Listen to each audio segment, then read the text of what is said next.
Have you ever gotten tired of hearing your own excuses and listening to your own bullshit? That's me. That's me like right now. So hi, if you're new here, my name is Cassandra and I create videos on productivity, planning, and journaling, and also the occasional travel and living abroad vlog. And for the past, I don't know, few months, I have basically let my life be ruled by my excuses, lots of procrastination, to be honest, probably shiny object syndrome, and a lot of my own bullshit and just like talking myself out of doing the thing that I really needed to do and instead planning to do the thing and feeling like that was actually doing the work. Spoiler, it's not. So if you are also feeling tired of your own bullshit, then welcome to this video. We're gonna have a good time because I am back on YouTube and back to doing plan with me videos. And in this one, we are going to be talking about really the 5-step process I use in August to lock in and really set myself up for September and the busy season that I am about to have. So let's dive into it. There's a lot to cover, and this video is going to be a little bit different than most of my plan with me videos because I changed the whole thing, and I'll link somewhere around here or also in the video description box some past plan with me videos if you want to check that out, where I combine a digital and physical planning routine. But we are going back to basics because I couldn't even be bothered. I couldn't do the thing that I actually needed to do. So let's just jump right into it and get into the August review so I can share with you all the 5 steps that I took to lock in and get my shit together and feel really, really good about September. So previously I did a lot of my monthly planning in a mix of digital in my Notion dashboard and also my bullet journal. And if you notice, if you are a long time follower, then you may have noticed that this is a new bullet journal. I actually ran out of pages in my previous one, so we are in a new bullet journal for the rest of the year. When I was basically making up excuses for myself and really just procrastinating on all the things, I realized that I needed to simplify my planning system because going from digital to physical and then trying to track everything in both was just adding to the procrastination. So in August, I have basically just been planning in my bullet journal and tracking all of my progress here. So let's just jump into what my bullet journal looks like. And then I'm going to talk about also the different setups that I added and also removed to make sure that I am really just staying focused on my goals and not getting distracted trying to do the most when I wasn't really even doing anything. So this is my August cover page. I love this cover page. This is actually a scrap paper that I received from a snail mail package from my friend Sarah of Stargate Studio, and I wanted to do something fruity, but I didn't want to actually draw it. So I remember I had this scrap paper and I just cut it out and used it throughout my August spreads. So this one is just the bigger one, and then once you see through here, I cut out some of the rest. Some of these are a little funky because, you know, they were layered, so we did what we could. So this is the August cover page, and then I had my monthly dashboard. I always set up a monthly dashboard, and I actually changed it up in August. I tried to keep it as simple as possible. Up here is my lock-in, I guess,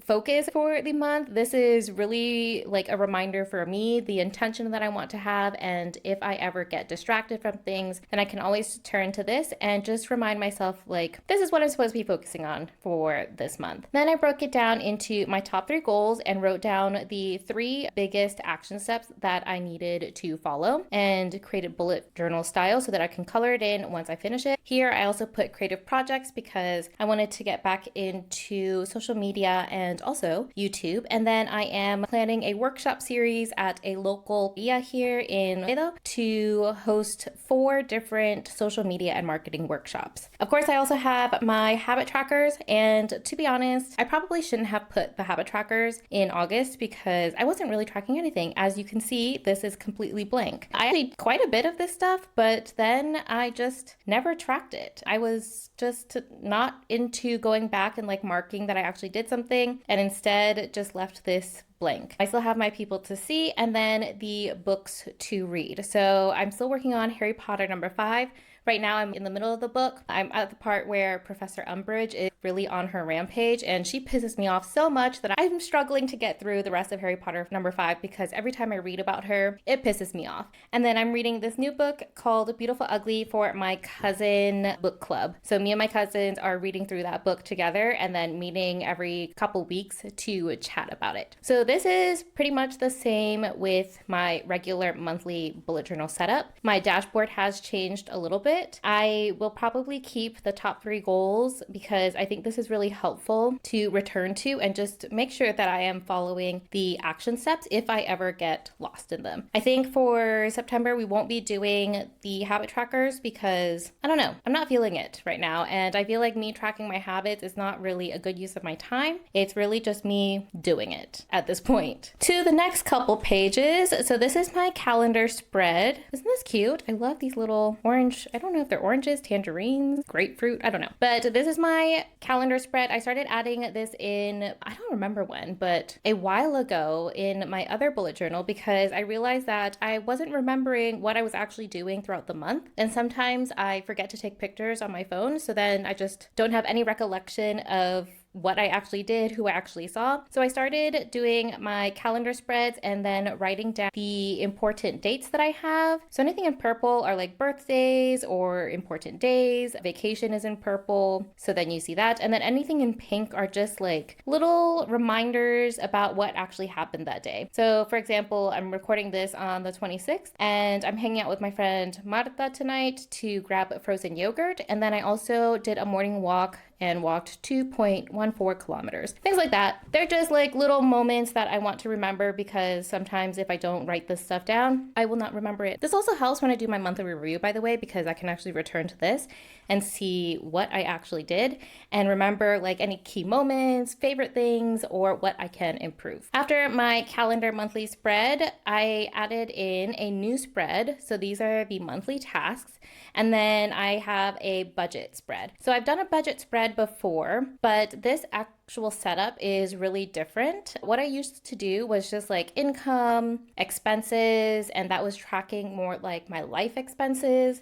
And then I would track my business expenses in my Notion dashboard. It was just a lot of pieces of information everywhere. And I realized that what I refer to mostly all the time is my bullet journal. And I will only refer to my Notion dashboard every month at the end of the month. I kind of like set my goals there and forget about them, but I will look at my bullet journal all the time, every day, because this is really where I like track weekly tasks and all of the things that I need to do. So what I did for this budget spread is something that I will probably keep doing, and it is setting an income box here, a business expenses box here so I can track that.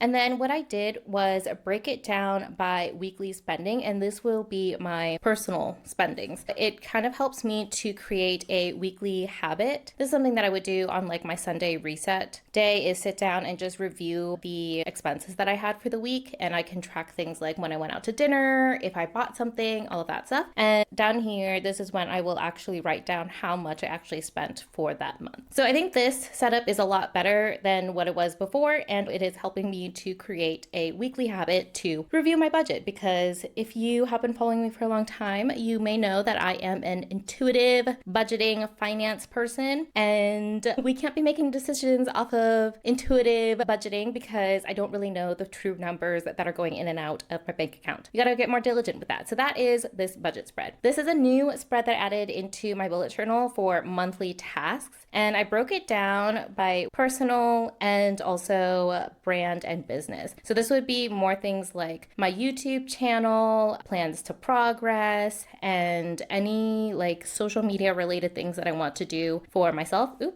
Here you are seeing a little Easter egg. Okay, I'll have to talk about that one later. I'm not ready to talk about it just yet. I think this is super helpful. I've never done this before, and this is the first time that I've actually set out monthly tasks. And I think I will continue doing this mainly because it helps me to really align my monthly tasks with my monthly goals. It helps me to just kind of see the actual amount of work that needs to get done in this month, and also helps me to see if there is work that I really just don't need to be doing, and really to manage like my capacity and my energy. So once I have these monthly tasks, now that we're going into here, I actually move the monthly tasks into my weeklies based off of what needs to get done and kind of like the deadlines that I have for specific clients and also what each week looks like. So I'll move the monthly tasks, not all of them, but some of them, to the weeklies. And then once I have it in my weekly tasks list, then I distribute it into my dailies. And this is super helpful. This is like the first time I've ever done this. So I've never really had a monthly or a weekly tasks like set up in my bullet journal before, especially my weekly spread. I usually just write the week and then keep track of my events and then kind of like remember to write tasks down for each day. But knowing what the full overview of my monthly tasks is, moving them into weekly tasks for that specific week, and then transferring them into each day based off of what that focus is for each day has been so helpful and has also really allowed me to stay focused and track how much work I'm actually getting done. So this is like a new spread for me. I also added in workout, and y'all, my driver's license, if you've been a longtime follower, then you know this is like a personal saga for me, and I am actually making progress after not really doing anything for a while. So these are what my weeklies look like. This one, I kind of ran out of space, so I just use sticky notes, which is kind of cute. I like this. I added this. Is different, and this is this week, and this is what my August review will look like. It's empty now because I need to fill it out, but this is the same spread that I've been doing for a really long time, and I really like this spread. It's really helped me and has really allowed me to reflect, review, and create intentional actions moving forward. Now that we've reviewed August, we're jumping into September, and this is my September theme. I absolutely love it. This page did not originally look like this. I actually created a whole separate cover page, and I will put a picture of it somewhere here, but it was not a vibe, y'all. I thought it was kind of cute and then realized this is not the aesthetic that I wanted for September. So the theme for September for my bullet journal is I tried to make it kind of like dark academia. And if you know me in real life, I'm not really a dark aesthetic person. I'm quite colorful, and when I say colorful, I mean like bright colors and lots of bold patterns and just mixing it up. So dark academia was kind of like a hard stretch for me, but I think this looks really good. So I had some ephemera that I got and like some scraps that I bought from a person online. And then I used my stamps to write out September. And I haven't actually filled out anything in my dash or in like my September monthly spread yet. But I wanted to film it like this empty so you could see what it looks like, because I actually like to plan. I realized this when I was doing like my previous plan with me videos. I actually like to plan not filming because I really need to just sit down and kind of like go through things by myself quietly. And when I am filming, it's hard to get in that zone and do that at the same time. So this is the empty spread, and you can pull if you want inspiration from it. So this is my cover page. Absolutely love it. This looks so good. I think I just got really creative with it. At least I think I did. And this is like a little piece of paper with, I think, Spanish text. Yes, it is in Spanish. And then this is my monthly dash. So similar to August's dashboard, but instead of doing a habit tracker, I put in a mood tracker. And I kind of did this wrong because I didn't put all of the dates in September. There are 30 days of time, and this graph only goes up to 25. So I'm not totally sure how I'm going to do that yet, but maybe I will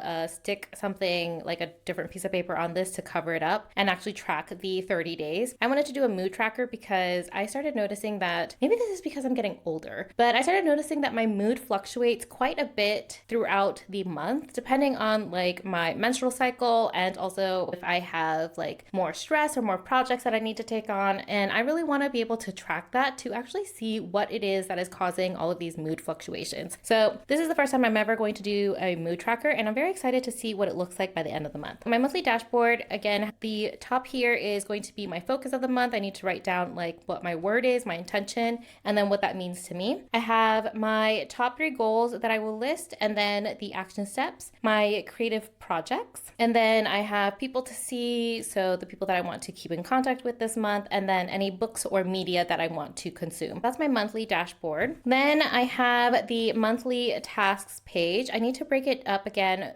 from work to personal and then brand/business. And this will be where I brain dump all of the monthly tasks I have for September. I think this page looks really cool. I actually glued it together because this is a white page.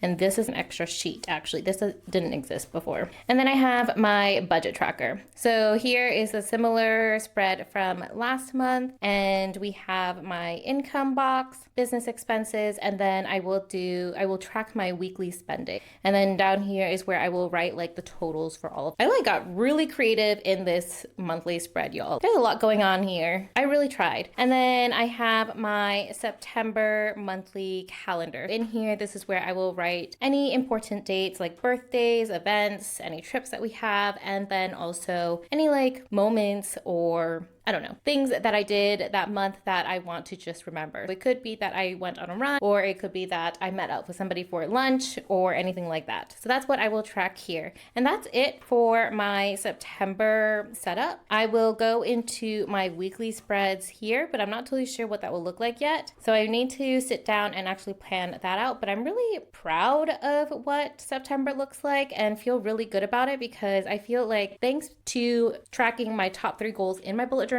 and not in my Notion dashboard, and then transferring all of the monthly tasks to reach my goals into like an actual spread, and then migrating those into weekly tasks. It really helped me in August to lock in and stay focused. That's what I'm going to be doing in September, and we will see how that goes by the end of the month. All right, y'all, we are going to be locking in for September, October, November, and December. Basically, for the rest of the year. I know we have 4 months left. This is like me talking to me, but I'm talking to you all. We have 4 months left until the end of the year, and personally, I cannot be rolling into December without passing the theory exam for my Spanish driver's license. I feel like I've been talking about this goal for, I don't know, 2 years now, and I am going to be locking in because we need to make this happen. Also, I had like a random epiphany that this is not my soft life. I need to actually put in the work to be able to create the financial base to have a soft life. And currently what I was doing in like July and a little bit before that, it was helping, but it wasn't like totally helping. So in August, I locked in, and I am going to continue locking in to make all of my goals a reality because I cannot be rolling into December with not having my goals complete. Like I really want to make all of this happen. So to recap, these are the 5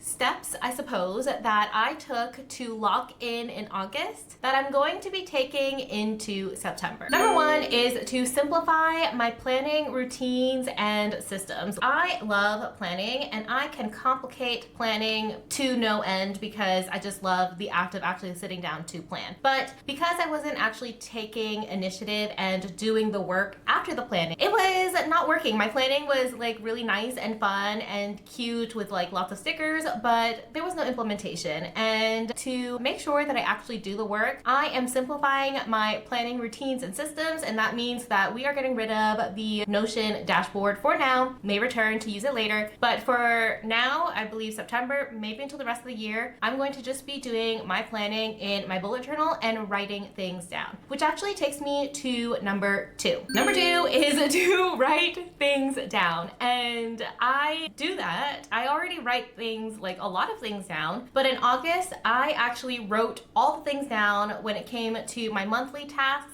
which then transferred into my weekly tasks, which then I was able to migrate into my daily tasks. And just doing that completely changed how I show up, how focused I was, and how easy it was to just move through things instead of getting caught in the overwhelm, overthinking of what am I gonna work on now? What is it that I needed to do? Oh, I don't remember. And then like wasting brain space, time, energy on trying to recall what I needed to do. And instead, I have it in my monthly tasks. Then I have it in my weekly tasks, and then I have it in my daily tasks, and I can cross that stuff off like 3 or 4 times. Those are dopamine hits for me. So number 2 is to write everything down. Seriously, write it down. Number 3 is to wake up early. That was actually a really hard one for me to implement in August because I don't like to wake up early. Okay, so I feel like there's nuance in what I'm about to say, and it's the fact that I enjoy the quiet moments of being awake earlier than other people because I have like quiet mornings, slow mornings, I can do what I want, but I don't actually like the act of waking up early. And in August, I really pushed myself to wake up at least 2, maybe 2.5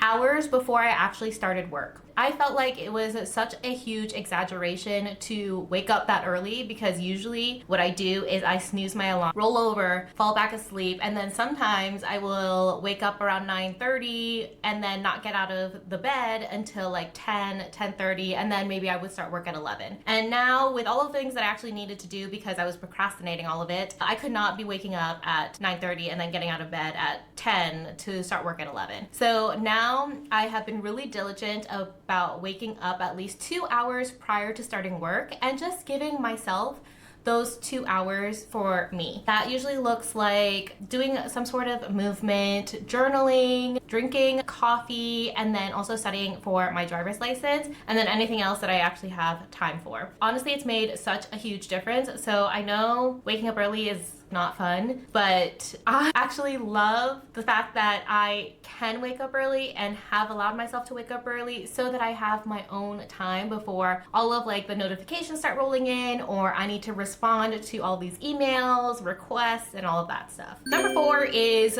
for me to do movement first, and that means exercise. I don't really like exercising. I find it to be one of those things that I'm just like, oh my gosh, we have to do it. But the funny thing is, after I do a workout, I usually really enjoy it. So first thing that I do is do some sort of movement, and that could be like a 5 or 15-20 minute yoga sequence, or I actually go outside and take a walk and walk around like 2 to 3 kilometers. Doing that first has helped me so much because I am not procrastinating working out or exercising or moving my body. It's like one of the first things that I do, and then because after I do that type of movement, then I'm already done and my body is like in that momentum, and I just carry that throughout the rest of the day. I have definitely noticed that when I don't do movement first thing in the morning, I am sluggish, I feel lethargic, and I just basically work from the couch and like sink into the abyss of couch. That's it. So number 4 for me is to definitely do at least some sort of movement first thing in the morning. Number 5 is to ask for support. Something that I am going to be implementing from September onwards for the rest of the year really is having a kind of like half work day on Sundays. And this is something that is kind of like